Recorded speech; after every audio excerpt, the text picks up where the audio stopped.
Friends, இன்றைய தினம் நம்ம யோனா தீர்க்கதரிசி புத்தகத்துல 3வது அதிகாரத்தின் வசனங்கள் 8 முதல் 10 வரை பார்க்க போறோம். இதுல யோனா தீர்க்கதரிசி சொல்லிட்டாரு, நினிவே நகரம் 40 நாட்கள் அழிய போகுது அப்படின்னு. மக்கள் ரொம்ப பயந்து அவங்க எல்லாம் எல்லாரும் உபவாசம் இருக்க, நெட்டு உடுத்தி உபவாசம் இருக்கிறாங்க.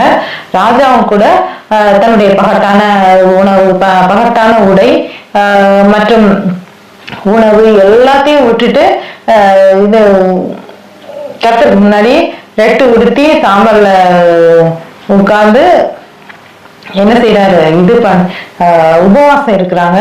அது இல்லாம மக்கள்கிட்டையும் சொல்றாரு, என்ன அனௌன்ஸ் பண்றாரு அப்படின்னா, வீட்டுல இருக்க அத்தனை பேரும், பெரியவங்க சிறியவங்க வயது முன்னவங்க எல்லாருமே இந்த மாதிரி உபவாசம் இருக்கணும். ரெட்டு உடுத்தி எந்த கொண்டாட்டம் கொண்டாடக்கூடாது, ரெட்டு உடுத்தி உபவாசம் இருங்க அப்படின்றாரு. உங்க வீட்டுல இருக்க ஆடு மாடுகளுக்கு கூட உணவோ தண்ணீரோ கொடுக்காதீங்க, அதுவும் உபவாசம் இருக்கட்டும். கடவுளை நோக்கி எல்லாரும் விண்ணப்பம் பண்ணுங்க. உங்களுடைய தவறான செய்கைகள் எல்லாத்தையும் அறிக்கையிட்டு கடவுள்கிட்ட மன்னிப்பு கேளுங்க. ஒருவேளை நம்மளுடைய இது தேவன் எரிச்சலின் தேவன் தான், கோபக்கார தேவன் தான், இருந்தாலும் நம்மளுடைய விண்ணப்பத்தை, நம்முடைய தாழ்மையை கண்டு ஒருவேளை அவர் நம்முடைய சாபத்தை எடுத்து போட்டு நம்ம அழிந்து போகாமல் இருக்கிறதுக்கு உதவி, நம்மளை காப்பாற்றக்கூடியவராக கூட இருக்கலாம். அதனால அதுக்கு ஒரு பெரிய வாய்ப்பு இருக்குது அப்படின்னு சொல்லிட்டு நீங்க எல்லாரும் உபவாசம் இருங்க அப்படின்னு சொல்றாரு.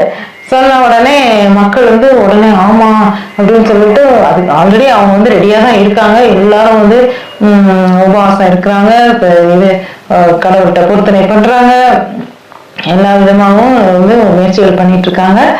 ராஜா வேற ஆர்டர் போட்டுட்டாரு. ஸோ அவங்க 3 நாள் தீவிரமா உபவாசம் இருக்கிறாங்க. இருக்கும் போது கர்த்தர் என்ன செய்யறாரு, அவங்க மேல மனதுருகி அவங்கள அவங்களுடைய தாழ்மையை கண்டு அவங்களுக்கு மேல உள்ள சாபத்தை நீக்கி போட்டு அவங்கள ஏற்றுக்கொள்றாரு.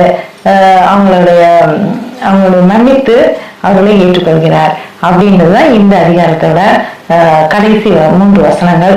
அடுத்து 4ஆம் அதிகாரத்துல என்ன இருக்குன்னு நாளை பார்ப்போமா? அல்லேலூயா.